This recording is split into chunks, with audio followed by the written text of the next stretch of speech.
Welcome to CoopCast. My name is Jeff Kapp. This show we're going to interview Tony Patti from Preston, Connecticut.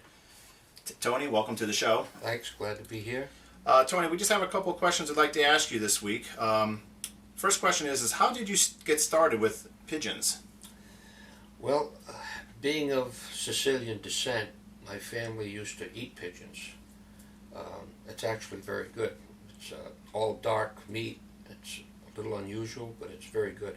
And my mother used to put the young birds that my father brought up to her in her spaghetti sauce.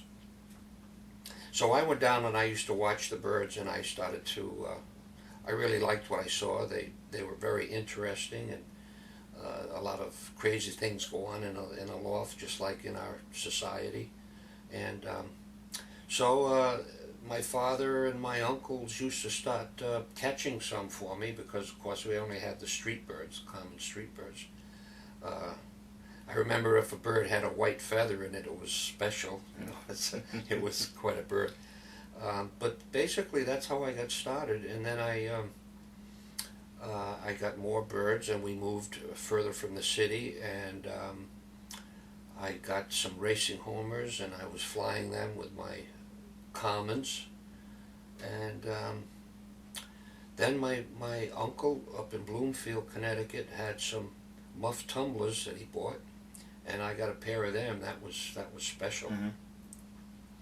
And my father caught what I learned later to be a black flying flight that my birds dropped, and that was another very special bird to me. And I just started to meet people. I think one of the first people I met was Andy Teresiano down in Waterford, Connecticut. Andy was he's about 6 or 7 years older than me, and he was already into fancy birds. Mm-hmm. So he actually introduced me to the hobby in terms of fancy pigeons. But I've really been involved with pigeons since I was about 6 years old. Okay, all right. What fancy pigeon did you start raising? Well, the first serious breed that I took on is the same breed that I have today, and that's the short-faced helmet.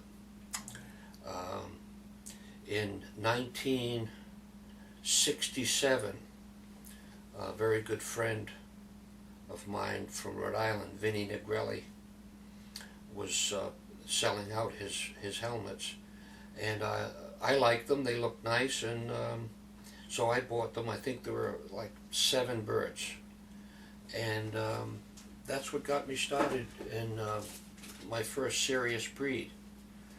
I raised strictly short faces until 1974. I joined the American Helmet Association in 1970, and in that organization, the medium face helmet was and still is much more popular. So I decided to get some. In 1974, I got some medium faces, and I've never been without helmets since. And you still belong to the club? Oh yeah, yep. It's over 40 years now. I've been a member of the American Helmet Association non-stop. Yeah. What other pigeon organizations do you belong to? Well, several years ago, I chose to join the National Pigeon Association, which I think is important for anyone who's at all serious about the hobby. Mm-hmm. And then when I started to take an interest in a few other breeds, then I would join the specialty clubs there, like the United Nun Club, mm-hmm. The National English Tumbler Club. At one time, when I was raising turbits, I belonged to that. I belonged to the Fair Count Club that's an all-variety club down in Connecticut. I think that's about it for clubs right now, because I do have a couple of other breeds that I would consider secondary breeds. Okay. Yeah. All right. What advice would you give people that are showing fancy pigeons in the show ring? Well, first of all, one of the biggest mistakes that a novice makes is they try to get the perfect pigeon right off the bat. Mm-hmm. They think that if a bird has a few mismarked feathers on it, that they shouldn't buy it, or maybe if it has a dropped wing and it's not supposed to, they shouldn't buy it. But what a beginner should really do, once he's decided on a breed, is go to the best lofts and buy a pair from 2 or 3 lofts, mm-hmm. and buy birds that stand out in certain characteristics. Okay. So that after you've bred these birds together for a few years, you can start to blend those desirable characteristics and create a gene pool that has all of the traits that you're looking for. In helmets, for example, oftentimes people will be offered a terrific bird, structure-wise, maybe color-wise, crest-wise, and so on, head-wise, and if it has some mismarked feathers on it, they don't want it. Yeah. And they're making a major mistake, because at any time when you're shopping for birds, you should be shopping for a particular trait. And if it brings along with it a fault, well, certainly you don't want to stick that fault into your bloodline. You might not want to use the bird too often, but you want to try to draw out that characteristic that you bought the bird for. So that's probably that, plus as far as advice goes, is people have to have patience. Mm-hmm. You can't or shouldn't expect to get in and win immediately. Mm-hmm.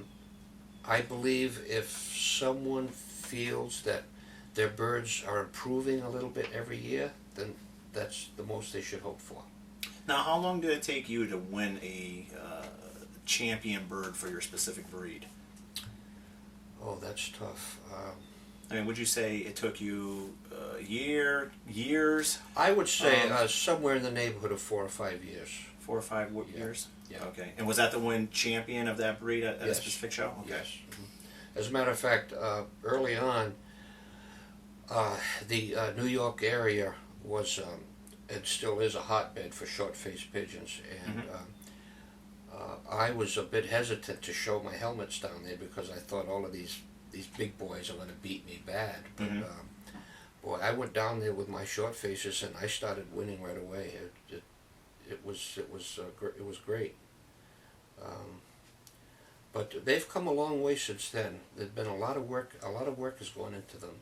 And, yeah. Did you have a mentor when you got started raising helmets? Well, yes, I mentioned him. As I said, I bought my first short-face helmets from Vinnie Negrelli, mm-hmm. From Rhode Island, Peacedale, Rhode Island. Mm-hmm. He was a good old gentleman, a good friend of mine. We used to go to shows together. We traveled quite extensively. He was very knowledgeable, and he was a short-faced tumbler breeder. Did very well with them, and he gave me quite a few pointers on what you should and shouldn't do. And he was a great guy. I miss him. I miss him a lot. That sounds like a great mentor. Well, if you like, hold on to right now, because we're going to take a walk outside to go see Tony's lofts, and right after this. Okay, Paul, why don't you give us a little tour of Tony's lofts out here? Oh, okay. Well, first loft here is the hen loft. This one, like the name states, has all female birds, but it does also have the young birds that he's been raising this year. As you can see, it does need a bit of a cleaning, but that'll be coming up when it gets warmer out. So this is all the young birds from this year? Yeah, there's a couple young birds from this year. All his hens for the helmets that he's been using. So at the moment we're feeding them all pellets. He's like, works nice, but it's kind of messy. All right. Let's go take a look at the rest of the lofts here. All right. Yeah. Here we have the Cox loft. like the name implies to this one, they're all male. There's a couple different breeds in here. There's helmets, nuns, and a couple tumblers.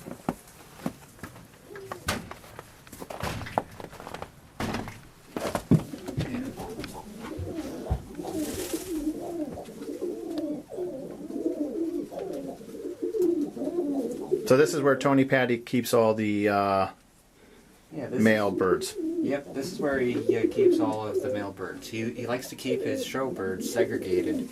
That way he has better control over their reproducing and breeding. Like this, he'll know what bird has who for parents, and he can also control his flock and keep the numbers down. So. Okay. This loft here. Now this brings us to which loft? Yeah, this is his feeder loft. Yeah. Okay, so this is the feeder loft. Yes, he's got a large pen on the other side of here, where he has his feeders. Some people call them pumpers, or some people refer to them as the foster parents. But when he puts his birds together, he has breeding cages, so he can control who is with who. And he'll try and time it so that some of his feeders will have eggs about the same time as his show birds. Then once the show birds lay the eggs, he'll swap the eggs out with the feeders and either put the feeder eggs in storage or get rid of them. Frankly, I'd like to try that. I think they'd take several, but an omelet made of pigeon eggs should still be good. Let's go take a look. All right. These are Tony's breeding cages. Okay, so this is where Tony keeps his individual pairs of birds for breeding then. Okay. Yes. This is where the magic happens. This is where the magic happens, all right. Yeah. Nice setup here. Okay. Yeah, works pretty good. And then here. Yeah, this first pen, he's got some rollers that he's been breeding. Doesn't fly him much, but in the next pen over is where he has all of his feeders. Mostly he uses rollers, some homers, and flights. There's a few other breeds in there, but they tend to work pretty good for feeding their own babies.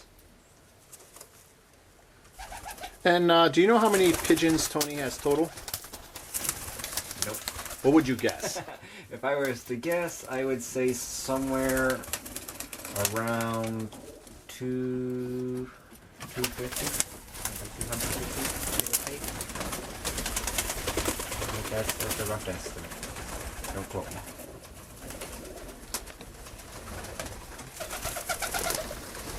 We can see that Tony does have a variety of colors in here, which is quite nice, actually. It really, really is.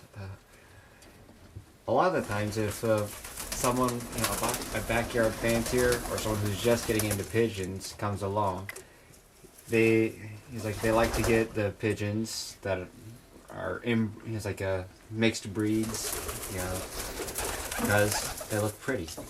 And this is part of how we service them. All right, well, thank you, Tony, for showing us your lofts outside. We do appreciate you coming on to CoopCast this week. And we look forward to hopefully interviewing you again down the road with some more questions. Well, I like that. This has been fun, and I'm glad to help. Well, again, this was Jeff Kapp from CoopCast, along with Tony Patti from Preston, Connecticut. Thank you, and we'll see you on the next show.